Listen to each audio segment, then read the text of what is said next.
پشاور میں آٹے کی فی کلو قیمت میں مزید 5 روپے اضافہ ہو گیا ہے۔ شہر میں 20 کلو مکس آٹے کے تھیلے کی قیمت 2800 روپے ہو گئی ہے۔ پشاور میں آٹے کی قیمتوں میں اضافہ جاری ہے۔ فی کلو قیمت میں مزید 5 روپے کا اضافہ کر دیا گیا ہے۔ شہر میں 20 کلو مکس آٹے کے تھیلے کی قیمت 2800 روپے ہو گئی ہے۔ مزید جانیں گے ڈان نیوز کے نمائندے عبدالحکیم مومن سے۔ عبدالحکیم بتائیے گا، ایک بار پھر اضافہ کر دیا گیا آٹے کی قیمتوں میں؟ جی بالکل، پشاور سمیت خیبر پختونخوا میں آٹے کی قیمتوں کو پر لگ گئے ہیں۔ گزشتہ ایک ہفتے سے 20 کلو تیلے آٹے کی قیمت میں 600 روپے تک کا اضافہ ہوا ہے۔ ایک دن میں آج صرف ایک دن میں 100 روپے قیمت بڑھ گئی ہے۔ جو مکس آٹا ہے 20 کلو تیلا، اس کی قیمت 2800 روپے سے 2700 سے 2800 روپے ہو گئی ہے، جبکہ جو فائن آٹا ہے اس کی قیمت 3000 روپے تک پہنچ گئی ہے۔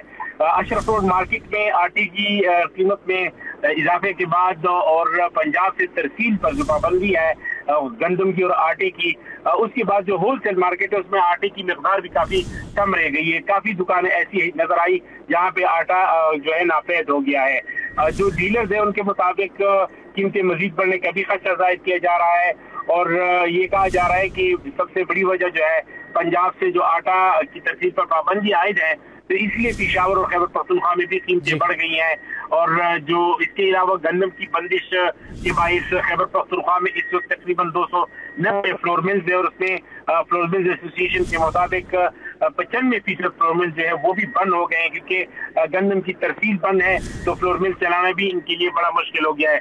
تو شہریوں نے یہ مطالبہ کیا ہے کہ آٹے کی قیمتوں میں کمی لانے کے لیے حکومتی سطح پر اقدامات اٹھائے جائیں، اور ڈیلرز نے یہ خبردار کیا ہے کہ اگر اسی طرح پابندی برقرار رہی تو یہ قیمتیں مزید بڑھ سکتی ہیں۔ دوسری جانب جو نانبائی ہیں انہوں نے بھی 16 اکتوبر سے اگر قیمتیں کم نہ ہوئی تو 16 اکتوبر سے نانبائیوں نے بھی ہڑتال کی دھمکی دی ہے۔